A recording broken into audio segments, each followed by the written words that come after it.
গাইবান্ধার সাঘাটা উপজেলার বোনারপাড়া ইউনিয়নের ২ নং ওয়ার্ড পূর্ববাটি সেতু না থাকায় বর্ষা মৌসুমে এখানকার মানুষদের পড়তে হয় চরম দুর্ভোগে। তাদের দুর্ভোগের কথা চিন্তা করে কাঠের সাঁকো তৈরি করে প্রশংসায় ভাসছেন বোনারপাড়া ২ নং ওয়ার্ডের ইউপি সদস্য একরামুল হক। দীর্ঘদিনের জনদুর্ভোগ লাঘব করালেন তিনি। মানুষের যাতায়াতের জন্য দ্রুত সময়ের মধ্যে গড়ে দিয়েছেন কাঠের তৈরি একটি সাঁকো, যেখানে স্থানীয় মানুষসহ পারাপার হয় একটি সরকারি প্রাথমিক বিদ্যালয়ের শিক্ষার্থীরা। স্থানীয়রা জানান, পূর্ববাটি থেকে বোনারপাড়া যেতে একটি খাল বা নালা পার হতে হয়। কখনো ভিজে আবার বা কখনো কলা গাছের তৈরি ভেলায় পারাপার হন তারা।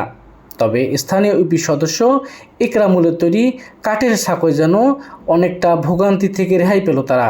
আমরা এখানে যেতে পারি না, কত কাপড় ভিজে ভিজে গেছি। আর এখন এই একরাম মেম্বার এই ব্রিজটা দিয়ে আমাদের সুবিধা হয়েছে। আমরা এখন যাওয়া এসে আমাদের সুবিধা হয়েছে, পার হওয়ার পাচ্ছি, আসবে পাচ্ছি। আমাদের এখানে যারা পরিবারগুলো বসবাস করেন তারাও যেমন উপকৃত হয়েছেন, পাশাপাশি আমার যারা কচিকাঁচা শিশু বাচ্চারা আছেন তারাও প্রাইমারি স্কুলে, স্বতঃস্ফূর্ত স্কুলে উপস্থিতি বৃদ্ধি পেয়েছে।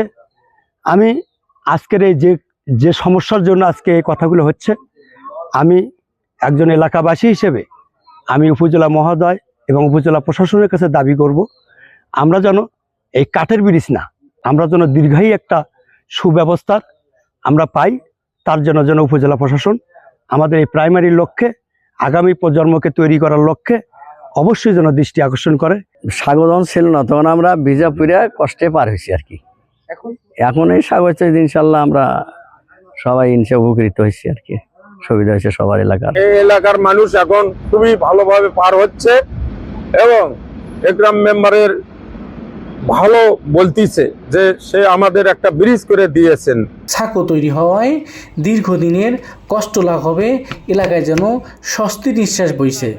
সাধারণ মানুষের আবেদন, কোনো সরকারি সংস্থা পূর্ববর্তী এলাকার মানুষদের জন্য একটি যাতায়াতের স্থায়ী সমাধান করে দিলে এখানকার মানুষের জীবনযাত্রার মান এক ধাপ এগিয়ে যাবে, এমনটাই প্রত্যাশা। সাঁকো নিয়ে কথা হয় ইউপি সদস্য একরামুলের সঙ্গে।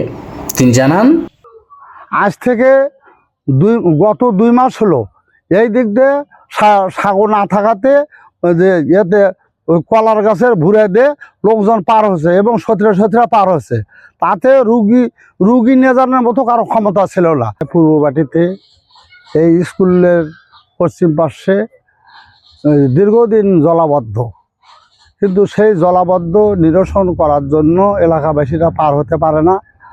তাই আমি একজন জনপ্রতিনিধি, আমার কাছে সবাই এসে ধর্ণা দেয় যে মেম্বার সাহেব ব্রিজটা একটু করে দেন। আমি ইউনো মহোদয়ের কাছে আমি যাই, তার কাছে বলি, চেয়ারম্যানের কাছে বলি, কিন্তু চেয়ারম্যান সাহেব কোনো কর্ণপাত করে না। তখন ইউনো স্যার এসে সরজমিনে দেখে আমাকে বলে যে মেম্বার সাহেব জরুরি ভিত্তিতে এই ব্রিজটা করে দেন, কাঠের ব্রিজটা।